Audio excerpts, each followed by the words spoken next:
exactly. It is no way I'm going to tell her that this is good, because that's going to start a BS expectation that everything she does is good. Now she has potential to do good, and she comprehends everything.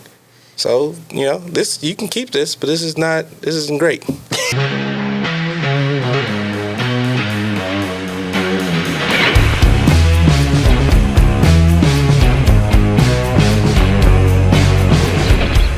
Welcome, everybody, to the Lionz Den, episode 14. Again, my name's Eddy. And this is Daryl. I'm Brad. And this is Alex. So today we kind of wanted to talk about, at the end of the YouTube videos, for anybody that's tuning in on the YouTube. First of all, I want to thank everybody for tuning in. Last episode was a pretty wild ride. So if you're still with us, thank you. Thank you. Welcome to the cause. Yeah. Yes, thanks. We're probably at max listeners right now. 46 seconds in. But if you're watching the YouTube at the end, you'll see one is Romans and the other one is being a lion among sheep. So today we kind of want to talk about what that means. Yep. What I always find amusing about any type of leadership role or lion or what have you, everybody always kind of considers themselves that. So there's not too many people that are like, yeah, no, I'm definitely a follower. I mean, pretty much everyone considers themselves a leader in some way, shape, or form. They do, yeah. And we obviously are not all leaders. Right. So I kind of want to talk about what that means, what that looks like, most importantly, what it means to us. I mean, you could kind of decide what it means for yourself. Being a lion, being a sheep, what the difference is. So when we put that at the end of it, being a lion is, as we talked about, obviously, with the name in Lionz Den, a little bit of a play on that. Lion, king of the jungle, when God created us, he created us in every way in his image. So we are lions. We came in as his image. So, we're the best of the best. We're the ones that should be kind of laying the groundwork, and the universe is kind of in our hands. So when we talk about lion, it's in that subtext. And are we always being a lion? Right. Are we aligned in our causes? Are we aligned in our daily lives? Are we aligned in our friendships? And the things that we stand for in our faith? The sheep aspect of it, and it's not really meant to be derogatory. I know a lot of people take it that way. It's not really the intent. But the sheep is just as we know it. You're just kind of in the midst of everything.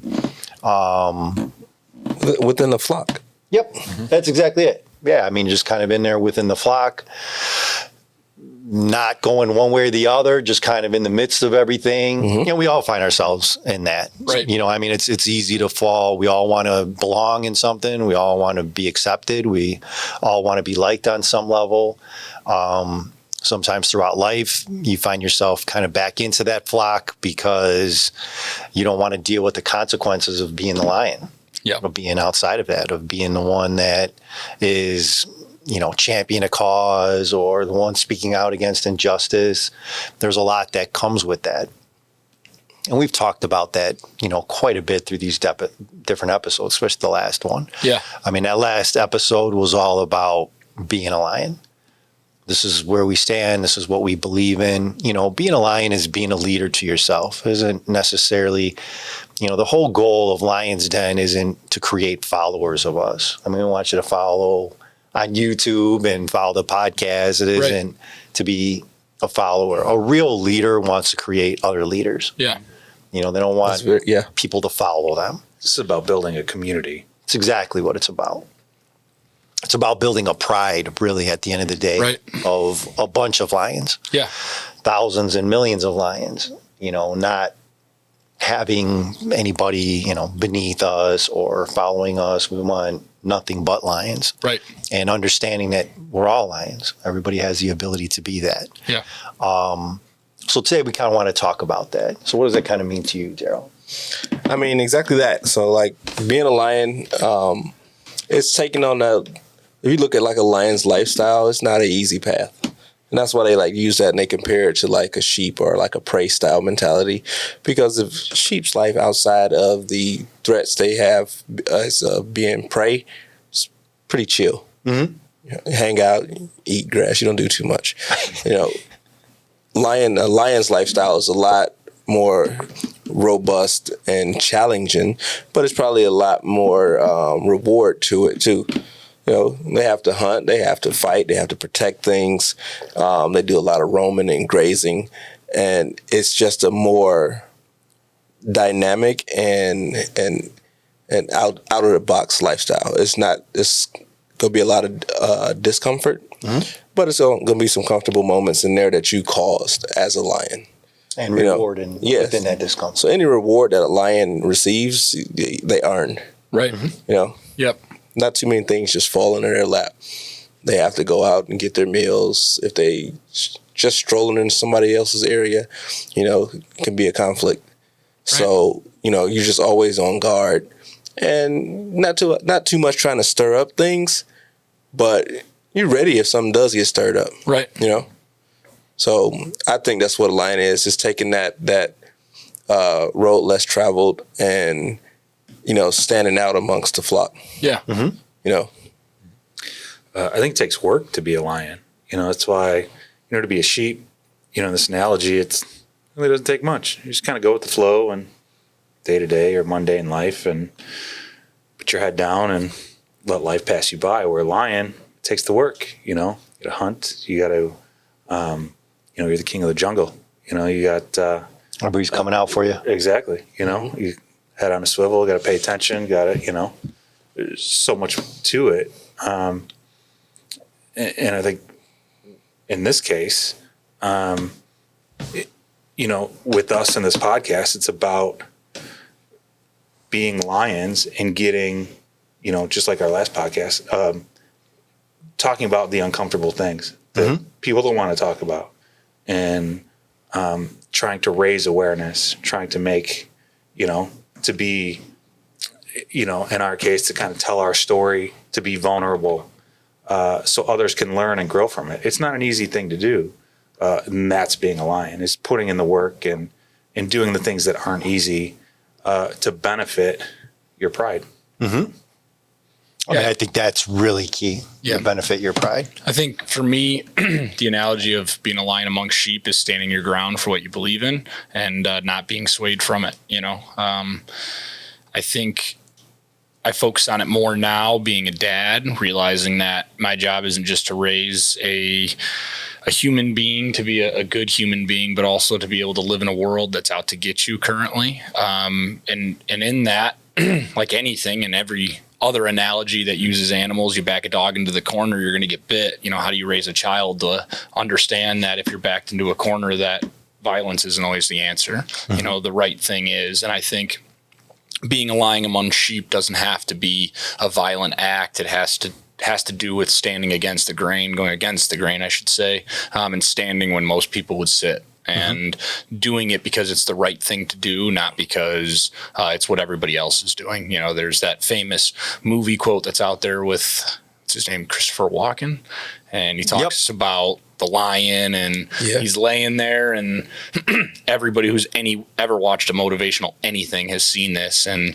the hyenas are stealing his food, and even the female lions are coming into his domain and taking the food that he's supposed to be eating. And one day the lion stands up, and I think the exact words are, he tears the shit out of everybody in his way and reminds everybody that he's a lion. And it's understanding and being able to look at yourself as a lion, and just because you have the ability to do something doesn't mean you do it just because you do it. You only do it when the cause is right. And sometimes that means peacefully marching in certain instances that we've talked about, because you're being a leader, showing that through peace you can grab positive results. And very few times it does mean that standing up and defending what's yours, but doing so in a way that is a positive way. Yeah, to that Christopher Walken excerpt, I was just about to say that a part of being a lion, as opposed to if you look at some other, just, using lions as the example, some other big cats, none of them really, no other like large cat lives like a lion lives. Right. So like I like cheetahs. I like jaguars and panthers. But if you ever notice, like when like jaguars or panthers, they want to go and rest, they actually find like a tree. And they climb up that tree and they get themselves away from exposed dangers. Right. And then they nap in the tree. And then when they're done napping, they'll come down and get food. And you look at a lion, specifically, I mean, a pride or even a lion that's on his own, when he wants to lay down and sleep, he just lays the fuck down.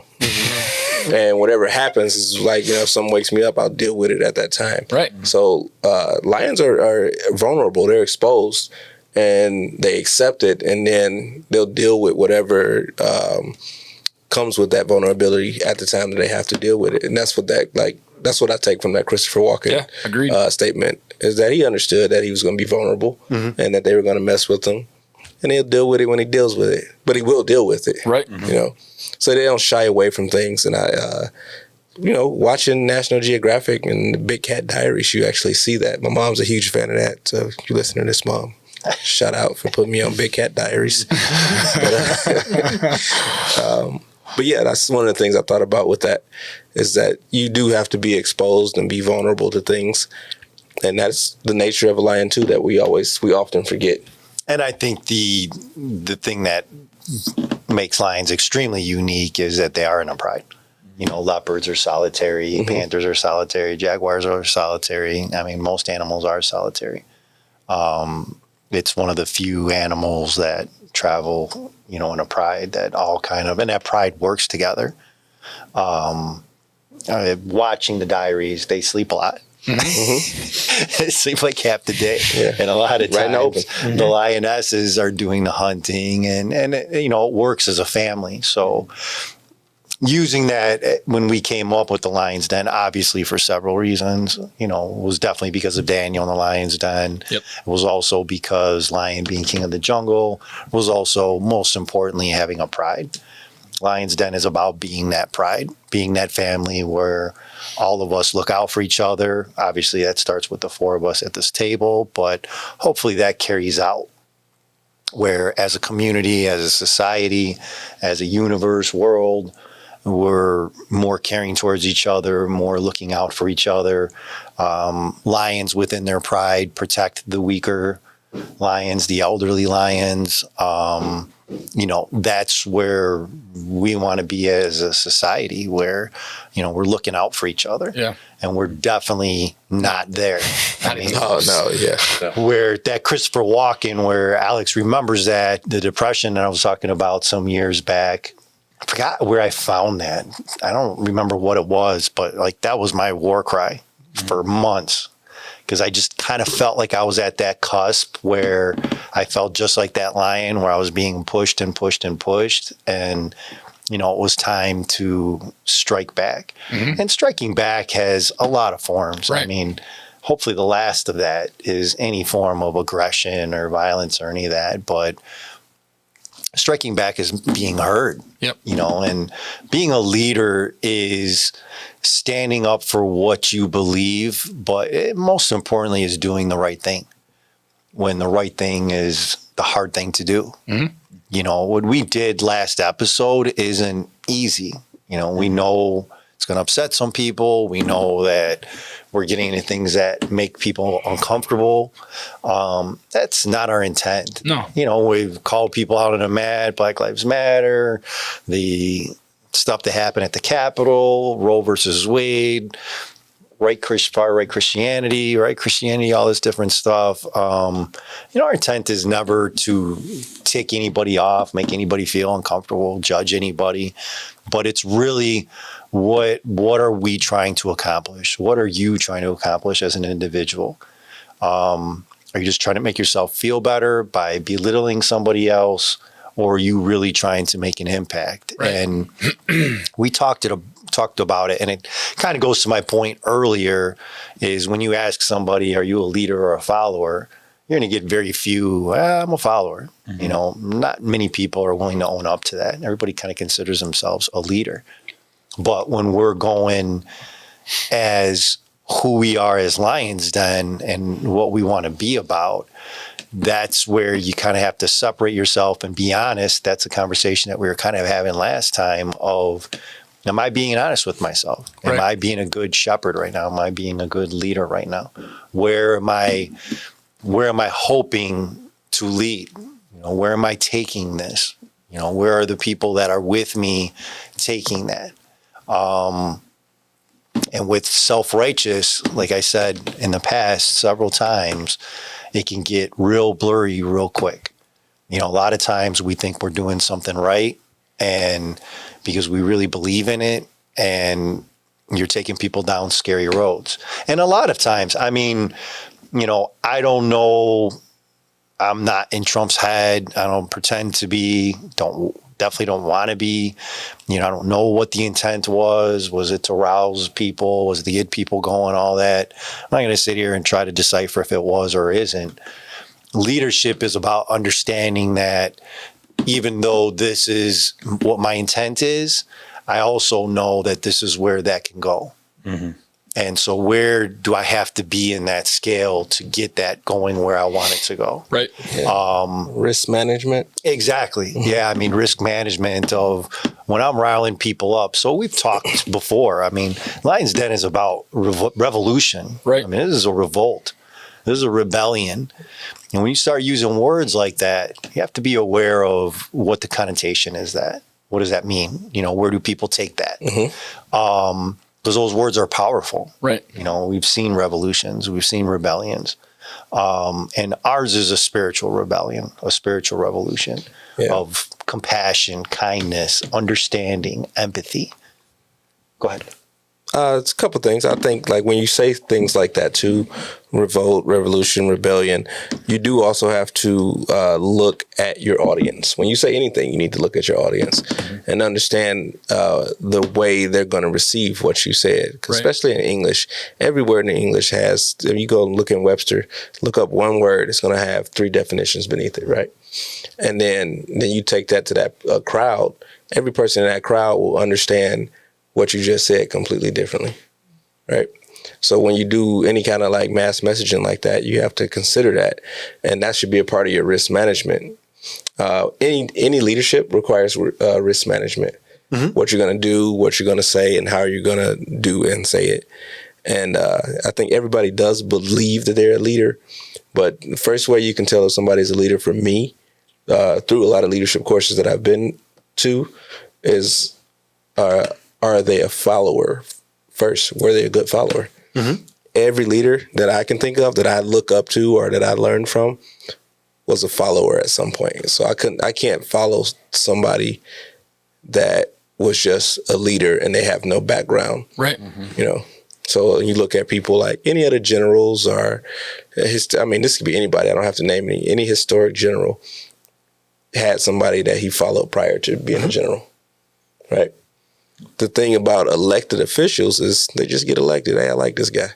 Let's put him there, and it kind of you lose on that progression of naturally going up to these positions. This guy was on TV, with a catchphrase. Right.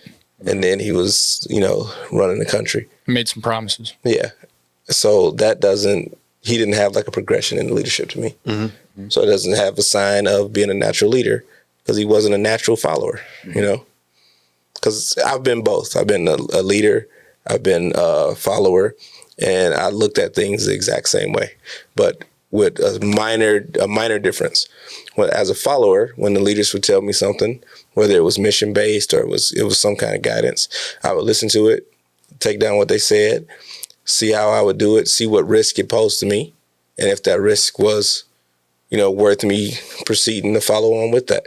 And if it wasn't, I would address it, and maybe they can give me some reassurances. And then if not, we would discuss it and figure out, whether I was the person to do that. And then as a leader, I would do the same thing, but I would look at the risk I was posing on whoever I was having do something, So if I knew it was going to expose this person and I had them do something that was going to expose them, I would make sure that they were aware that they would be exposed and how long it would be exposed and what those risks came along with that exposure. Doesn't change that I still need them to do it. Sure. But they're going to be informed of this needs to be done. You're going to probably encounter this, and that. You know, it's probably not going to be a good time, but it still needs to be done. So they can go into it doing it. And I think that's a good part of leadership is communication and open communication. And I've known a lot of dudes who were I didn't always have great leaders. And the people who were colleagues with me in the same position weren't always great leaders. I feel like I was. But I mean, if you ask, I had thousands of soldiers under me overall, not at one period. But overall, I had thousands of soldiers under me. There'd probably be a few in there that's like, I didn't like, Drill Sergeant Cannon's leadership style. And that's perfectly fine for them because my leadership style is not going to speak to everybody. But what makes me feel fine about it is that I know that regardless of whether they liked it, my main concern was that their well-being was taken care of. So, well, I mean, I think that's a key component to leadership is, obviously by definition, you're setting the tone. Yeah. I mean, you're kind of establishing that this is what I believe in. This is the direction I'm going to go. Right. It's not always easy. I mean, I think you mentioned a real key point to that of being honest with the people that are with you, that, these are the risks, these are the dangers where people are going into it open-eyed. Anytime somebody's disingenuous, I get real sketchy on what that leadership looks like. yes. Anytime people are being truthful, I get real sketchy on what that leadership looks like. Yeah. Anytime somebody's not willing to admit fault or, made bad decisions, I get real sketchy on what that looks like. Because again, I don't know. There's only one perfect person I know, and it's Jesus, and he's been gone for a while. Mm-hmm. So we've all made mistakes. If you're not willing to own up to that, I get a little question mark on how are you going to lead, if you can't own up to your own mistakes.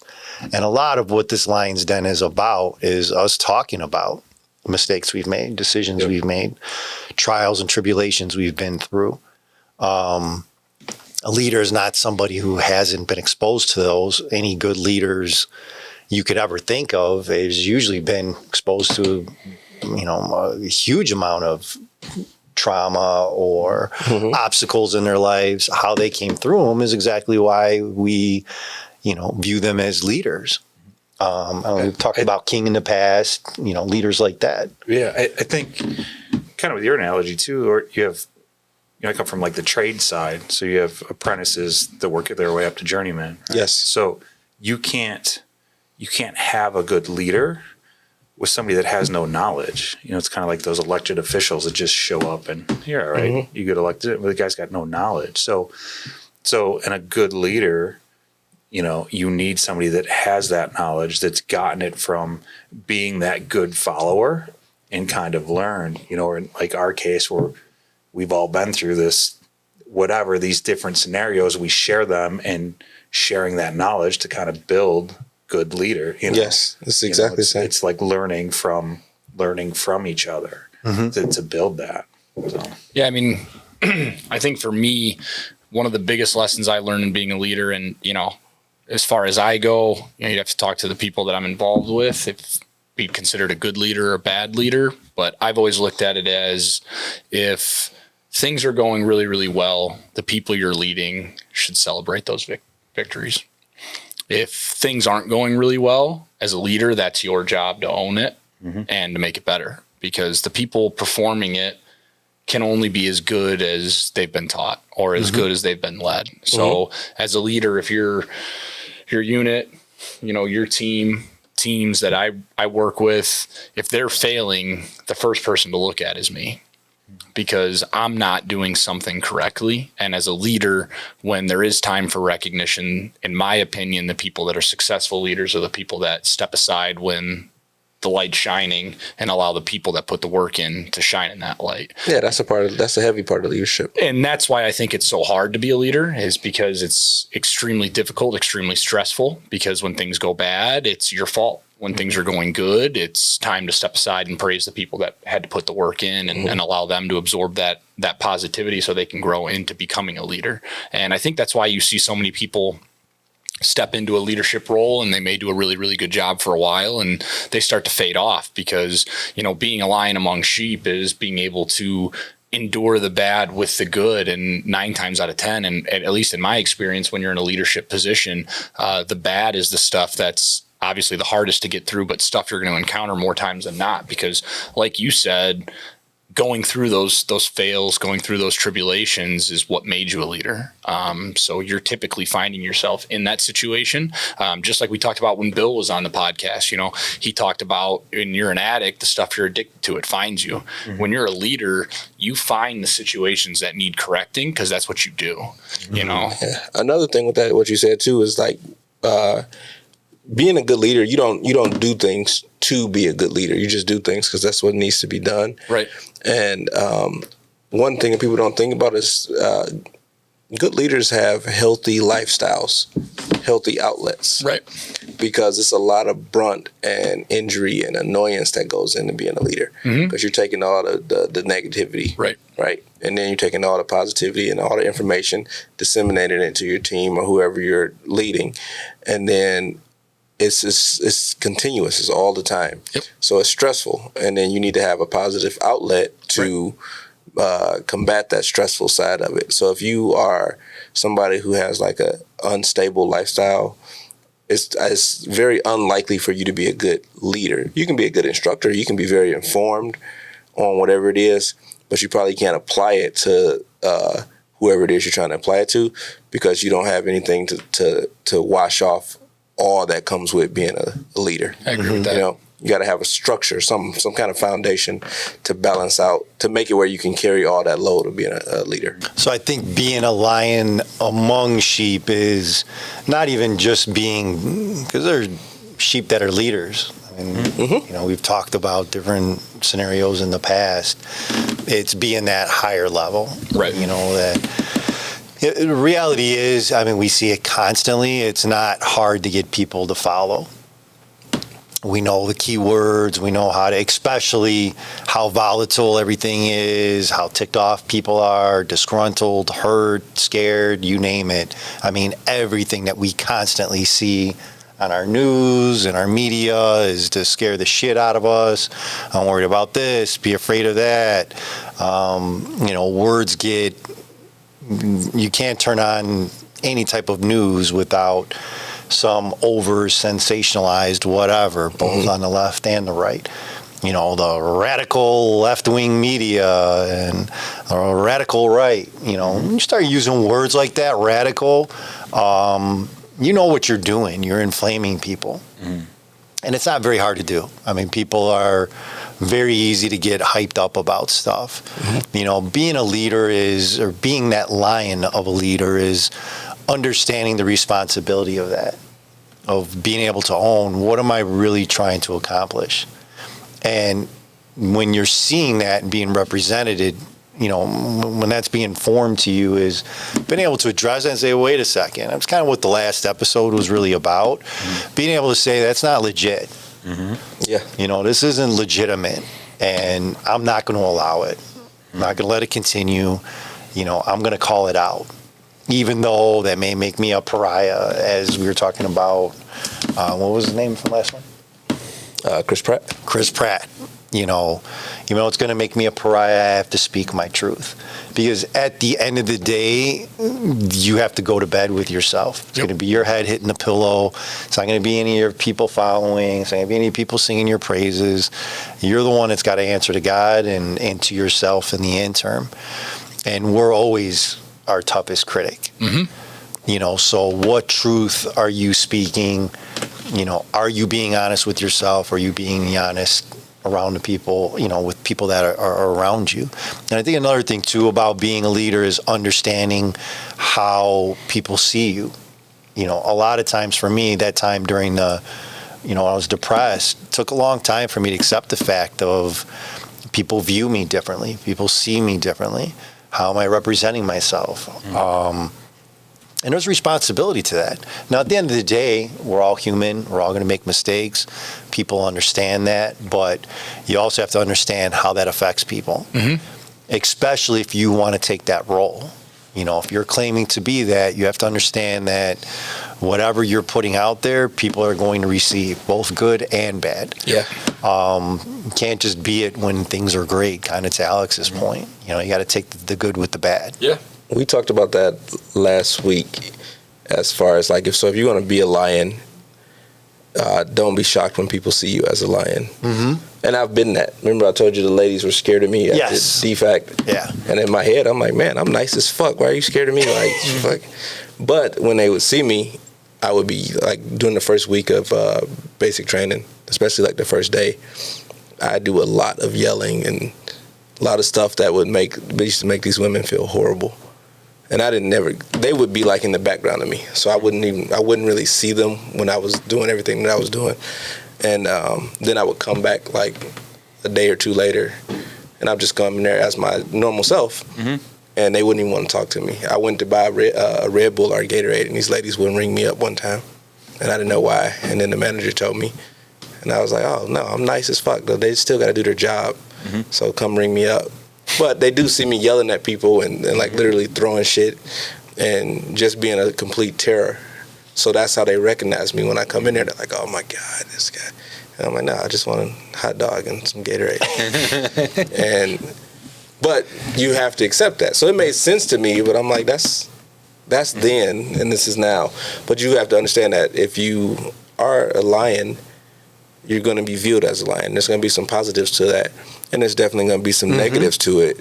And just, be aware and accept both of them, because if anything's worth doing, it's not going to be easy, So I think people today especially are too afraid to be that lion, to be that voice. They may scroll through something, see a post or whatever, and whether it's political based or what, there's so much, one side this, the other side this, and you see it and you know that's not right. Yeah. And I think the majority of people now, instead of chiming in and saying that's not right, they just breeze past it. They don't want to be that, because it's not worth it, to them to get into that argument. But if more people maybe not got into a altercation or a fight or keyboard warrior thing, but maybe just educated, you're like, I see what you're saying, but there's this and this that's not right. I think as a society and just as people in general, we would be much further along than we are. But people are scared to be liked. They're scared to be perceived a certain way. Or people want to be liked. It's like an addiction to being liked. And you get some people who is like they get addicted to being not liked because they haven't been liked, so they accept it. So you get kind of both sides of it. But when you look at social media and stuff, you see it's all based on being likes. I mean, that's what it is, a like button. Yep. You can like this picture, you can like this comment. Can you not like that comment? No. You can't. It's not designed for. Like, I wish that was there where I could be like, this comment is stupid. Thumbs down. It's a dumb comment. Can't hurt people's feelings like that. And I mean, punishment. you could get blazed for anything nowadays. I mean, kind of to your point, everything is such extremes that, and we talked about it last time. We talked about God and, I don't want to hear about that. You're trying to evangelize me. Some time back, and we talked about, I have the utmost respect in the world for Lizzo. I think she's great. Love where she's coming from. I love her energy. I love her positivity. But there was a trainer that came out and was like, hey, love that she feels great about herself and all, but obesity is a health issue, creates diabetes. But just being real. And she got I know that was Jillian Michaels, and I support what she said. She told the truth. That's the reality of it. At the end of the day, that person is a trainer. Health is a big part of her world, and she was saying the reality of it. It's not to bash, Lizzo. It's not to bash anybody. It's to be self-aware of, hey, these are some of the risks of this. Let me be aware of this. Even we did the short, which more will be coming for sure in the very near future. Check for Wednesday. But, when we talk about appearance and, possessions that we have, things that we have, it's because those things do matter. We live in a world where our appearance matters. Our health obviously matters greatly. And we only have one of these. We only have one body. We only have one face, one skin, taking care of it and preparing, being good to it is important. But being a leader is being able to say that, being able to understand that it does matter. Yep. So if four of us were to go to an interview and we were dressed the way we are, and another guy's in a suit and tie and looking crisp and his hair's on point, he's not wearing his hat to the back and glasses and a Harley hat and everything else, the guy has a much more likelihood of getting a job. Mm-hmm. Doesn't mean that he was more qualified, doesn't mean he was smarter, but that's a part of the reality of life. Yeah. That these things matter. And to pretend like they don't, you're kidding yourself. Yeah. Mm-hmm. It's acknowledging like actualities. Mm-hmm. Like you said, if I go and I show up and I'm dressed like I'm dressed now, this is not interview savvy. This is not appropriate for an interview. But if somebody else showed up and they were dressed appropriately and they got an offer and I didn't, I would think that that's probably the reason. Mm-hmm. Let's start there, and then it's probably more than that at that. But at first glance, they probably took it more serious than me. And people don't like to acknowledge that. One, because I'm a little goofy, so I do things for my own amusement. But like with my children, actually all three of my kids can draw very well. I can draw too. But I remember when my daughter was younger, she brought me a picture that she colored. It was all out of the lines, and it was horrible. And so I told her, I said, Peyton, this isn't very good. This is see these lines? This is the color goes in these lines. She was very little. And my wife's like, you can't tell her that. I'm like, Lily, it is no way I'm going to tell her that this is good. Because that's going to start a BS expectation that everything she does is good. Now she has potential to do good. And she comprehends everything. So, this, you can keep this, but this isn't great. I'll put it on the fridge, but it's not great. And I think that's why Peyton can Go back to the drawing board, I think that's why she can draw this. She impresses me. She brings me stuff, and I'm like, dang, you drew that? And because I didn't bullshit her. Hopefully she'll appreciate that when she's an adult. Like, I remember my dad telling me my drawing was shitty when I was 3. But it's way to be aligned with your kids. Starting out, starting out early. But I also just thought it'd be funny for me to tell her that. Like, this isn't good. I love it, but it's not good. It's horrible. But doing that, as an adult, like, it's beneficial too at work and in other things and stuff. So when somebody does something and they show me and they want me to be impressed, if it's truly not impressive, I refuse to be impressed. Well, and I think that is a huge part of leadership. And I mean, you're 100% right that, the only way you're going to gain any respect or anyone's going to look at anything you're saying with any bit of truth to it is that you're being honest. You have integrity. That when something's wrong, you're saying it. When something's right, you're saying it. It doesn't mean that they have to agree in either time, but they know that your intention is sincere. And I question that a lot of what's going on around us now, because it's so easy to turn the tide on people. We know exactly what to say. I mean, the reality of this Lionz Den, the 4 of us, I know exactly what format will work. I know exactly what will draw attention. I know exactly what we could say to get followers. And we've gone against that, obviously. If you look at the amount of people that are there, we've gone against it. No clickbait on our channel. Definitely not. I mean, even when we first started, there was quite a few that were like, hey, you need somebody in there that is going to stir things up a little bit. And, dissenting opinions. And, the reality of this is the 4 of us, we're all friends, we're all buddies. We met on different ways, but, we have a lot of the same ideas. We agree with. Now, there are definitely things between us that we agree, disagree. The beauty of it is at the end of the day, even though we may disagree, we're going to respect each other's opinion. Right. And we talked about the famous slap couple, actually quite a few episodes ago. Daryl and I disagree on that. There's not many things we disagree on. Right. I completely respect his opinion. He completely respects mine. Doesn't change any dynamic of our friendship in any way, shape, or form. Right. And there's nothing wrong with that. And I don't really know what happened to those conversations where we can say, hey, I respect where you're coming from. I feel differently, but I do get where you're coming from. And because of what you presented, I'm looking at it slightly different. I'm definitely going to think about that and contemplate it. And I may end up agreeing or I may end up disagreeing, but I hear what you have to say. And it's okay either way. Like, 100%. Yeah, a lot of the art of conversation and debate is kind of lost. And I was in a school where debating was the focus. And I remember I debated with this guy. His first name is Michael. I don't really talk to him anymore.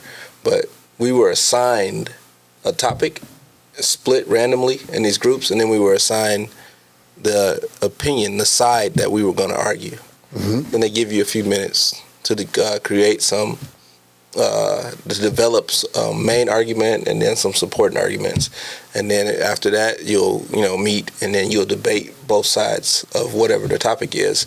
And these graders will assess the points that you make and the way that you present them. And we did it and we went.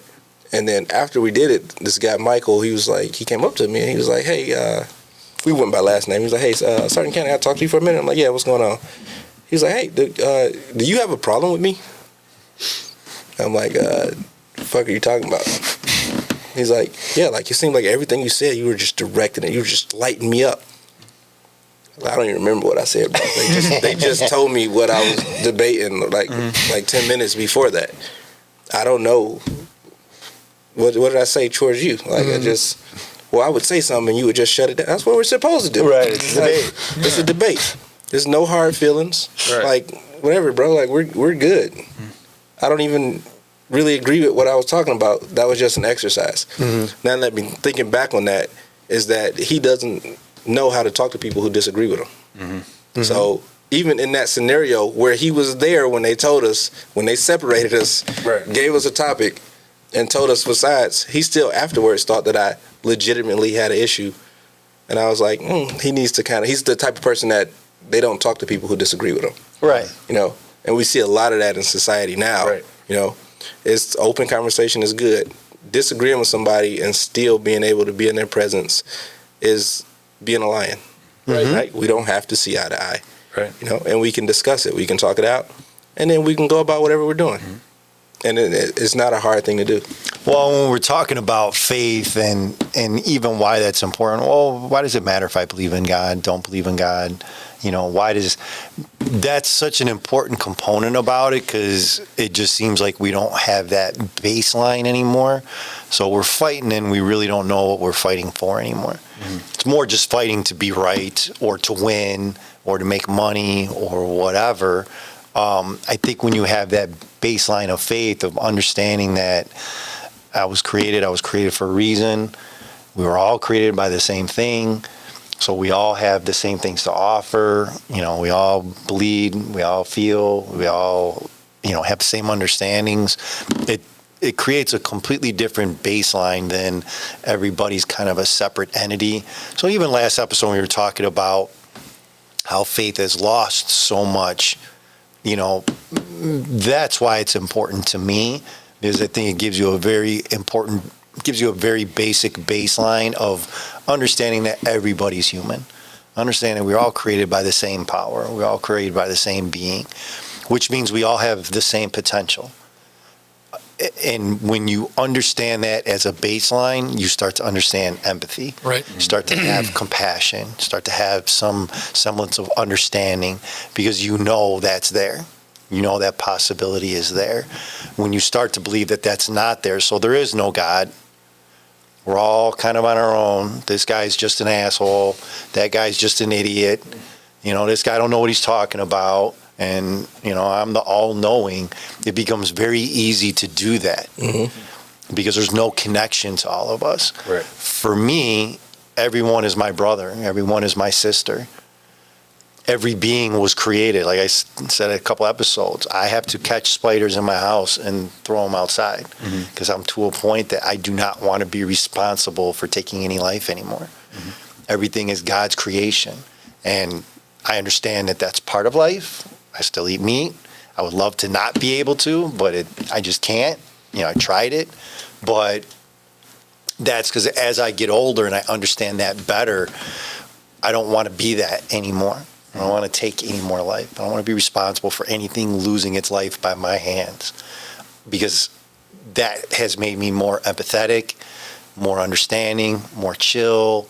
When people say stuff that crosses me up, it makes me stop for a second and say, all right, well, why are they saying this? Was it because of the upbringing? Was it because of past that they've been through? When Bill was on here, I mean, Bill and I bumped head like crazy when we first encountered each other. And seeing where he's gone from there to now, it's like, wow. And a lot of it is just exposure to different things that he didn't really come in. Bill's to a point in age where he wants to grow, he wants to learn, he wants to adjust, and he's done an incredible job of that.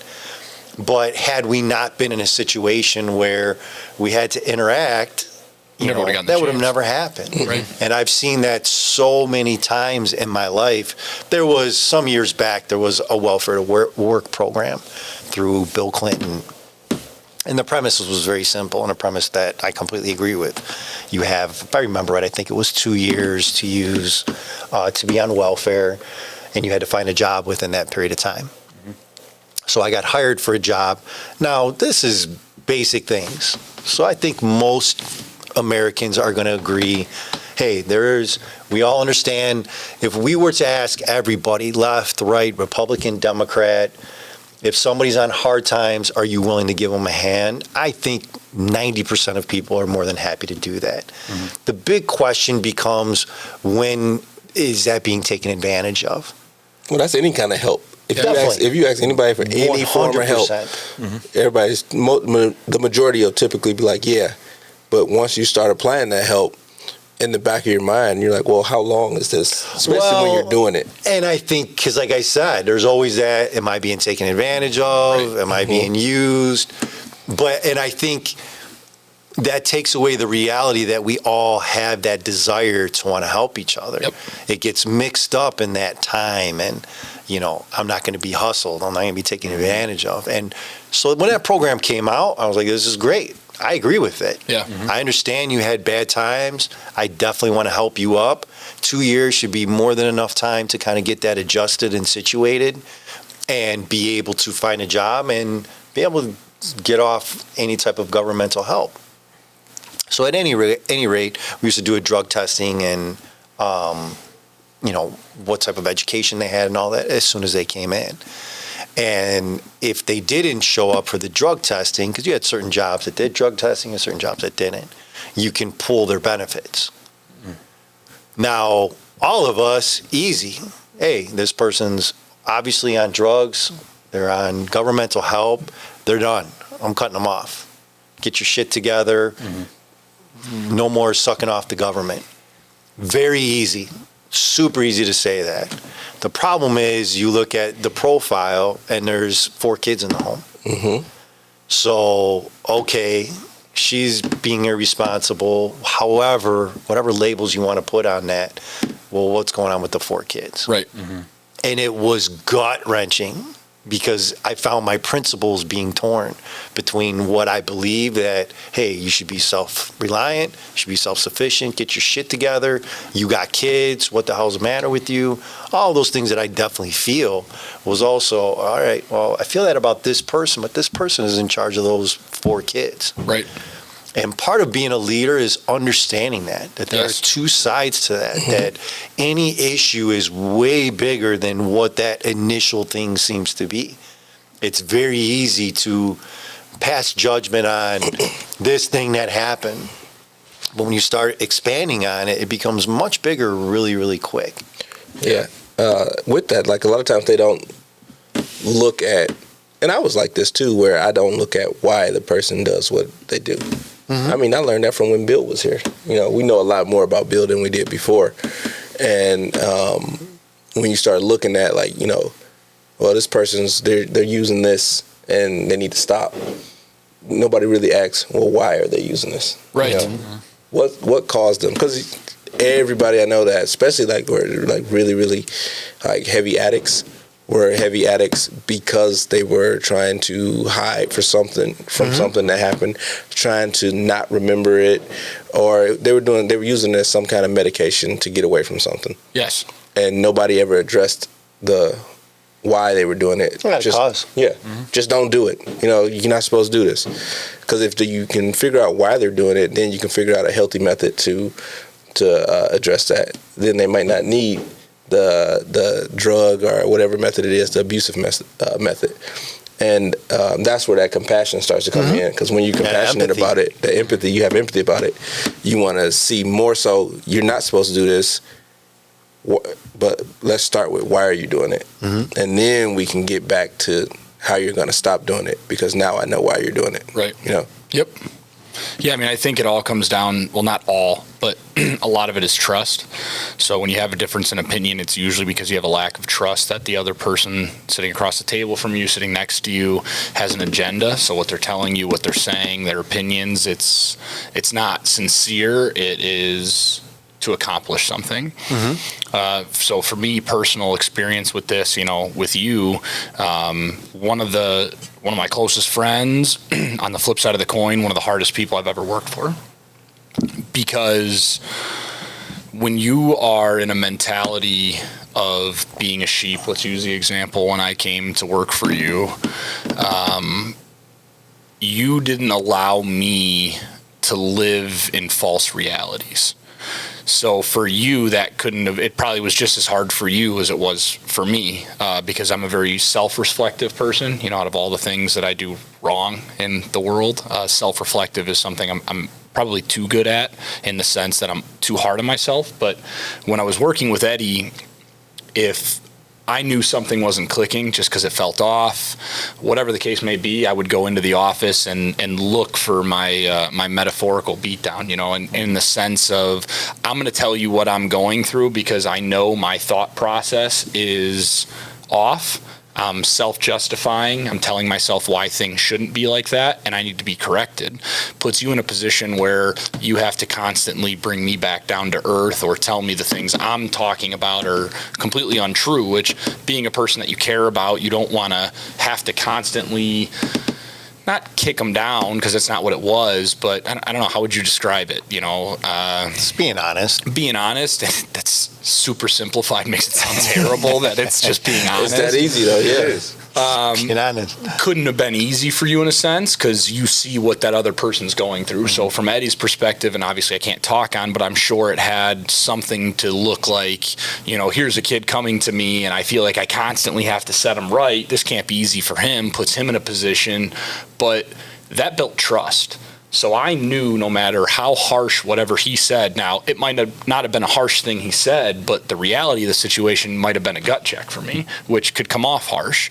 And in doing so, it was trust that I knew whatever he was telling me was for my own good, because I knew that there was no agenda. Eddy wasn't making a plot to go after an upper management or a coworker, and he wanted to recruit me, so he was going to sell me on an idea so I could help his agenda.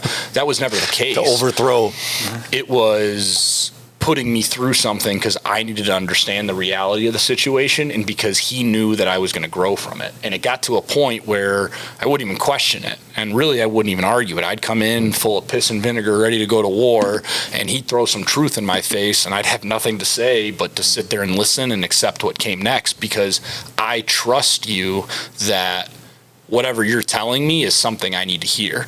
And how I apply that and how I look at that with God, my religion, my spirituality, is I trust that whatever situation I'm going through, good or bad, is to teach me something, and is because there's something I can get out of it. So last episode, I talked about going to visit a very, very good friend, somebody I consider family to me, in the hospital. That's a terrible situation. This guy's got a wife, he's got 2 kids, family, friends all across the country, outside of the country, that love him, care for him. Terrible situation.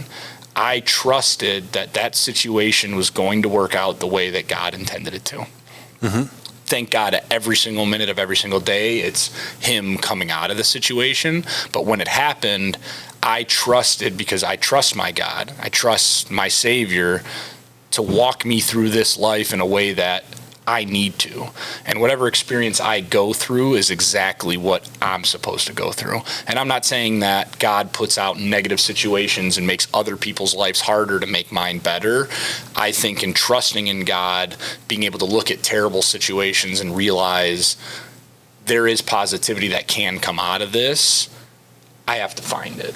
And everybody has to find it. I mean, even my buddy who's laid up in a rehab center, I mean, you talk to him and he could tell you, you know, where he's at mentally. And I could tell you it's not in a bad place. He's not sitting there blaming God for the situations that he went through. No. It's all about perspective and it's all about trust. I mean, I think all life is about evolution. I don't think God puts us or takes us out of any situation one way or the other. I think we're put in situations to evolve. Mm-hmm. And I think life puts us in those situations. And obviously, decisions we make, sometimes we put ourselves in those situations. Absolutely. And to your point of trust, I mean, you couldn't be more right. And that's really what being a Lion is about. And again, having that higher power, that higher thing to kind of hold yourself accountable to, changes that trust dynamic a lot. So if the only person I answer to is God, which is the only person I answer to, if this person is being disingenuous or whatever, and they're seeking for help or whatever, taking advantage, like we talked about earlier, I don't care, because I have no control over that. There's no way for me to know. I've met thousands and thousands of people. I'm a pretty sharp guy. I think more often than not, I know when somebody's bullshitting me and when they're not. But I've been wrong on both accounts. There are people that I put a lot of trust in that completely screwed me over. And there's people that I had no trust in that came up like champions. At the end of the day, you have to be true to yourself. That's what being a Lion is.